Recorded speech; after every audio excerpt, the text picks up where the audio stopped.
Pour le numéro 5, donc, premièrement, on voit que l'information est donnée ici à côté de notre schéma. Donc, c'est peut-être important, ça peut être intéressant là, pour bien réfléchir, d'aller placer justement les informations ici.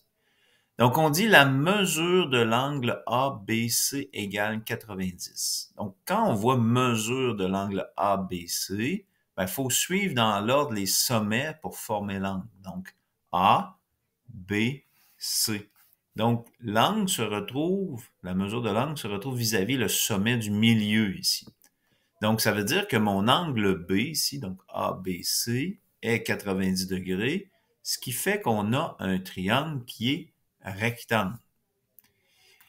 AB mesure 20. Donc, je viens de placer ici mon 20 cm, juste proche là, de mon côté.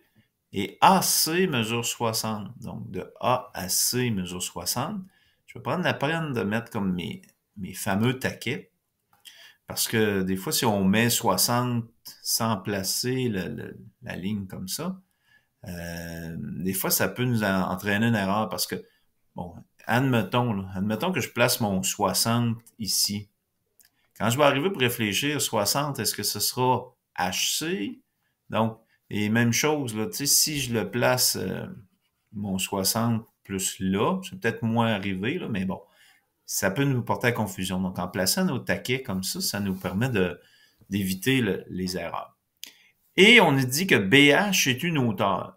Donc, une hauteur, ça veut dire quoi? Ça veut dire qu'on part du sommet B, on descend sur le côté AC, et puisque c'est une hauteur, ben on a des angles droits ici qui sont formés à gauche et à droite de ma hauteur.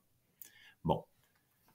En regardant ce triangle-là, en utilisant un peu ma mémoire photographique, ça me rappelle vraiment le fameux triangle rectangle dans lequel on a abaissé une hauteur.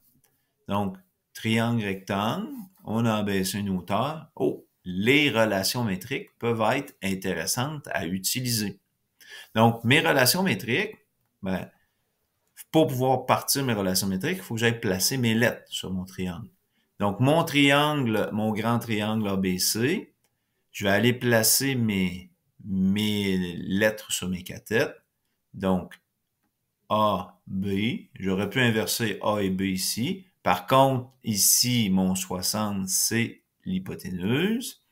J'ai ma hauteur ici que je vais appeler H. Le A étant de ce côté-ci de la hauteur, ben la projection AH, ici, ce sera la lettre E. A est associé à la projection E, donc du même côté de ma hauteur, et B, il va être associé à la projection D, donc de H à C, c'est ma projection D. Donc, en plaçant mes lettres, je connais A, je connais C, est-ce que je peux trouver la hauteur BH? Donc, je connais A et je connais C. Donc, je vais aller envisager, connaître A, connaître C. Je connais A, je connais C. Ah, je pourrais trouver E. Je connais C. Bon, cela serait pas utile. Je connais rien. Je connais A, je connais C, mais je connais pas B. Donc, ça voudrait dire que la seule relation là, qui va me permettre de partir, c'est vraiment celle-là. Donc, A au carré égale E fois C.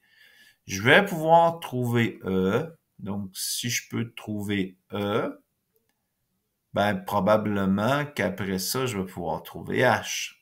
Parce qu'il faut se rappeler aussi que dans nos relations métriques qu'on a ici, on a plusieurs triangles rectangles. On a le triangle ABC, donc qui nous permet d'utiliser Pythagore. Je peux faire que A au carré est plus B au carré égale C au carré, donc dans mon grand triangle rectangle. Mais j'ai aussi un autre triangle rectangle ici, le triangle qui est formé du côté la cathète E, la cathète H et l'hypoténuse ici A. Donc, on a aussi que quand je prends E au carré plus H au carré, c'est égal à A au carré par Pythagore. De même, dans le petit triangle rectangle ici, j'ai D au carré plus H au carré. Donc, les deux cathètes additionnées au carré me donnent mon hypoténuse ici, en face de cet angle droit-là, donc qui est égal à B au carré.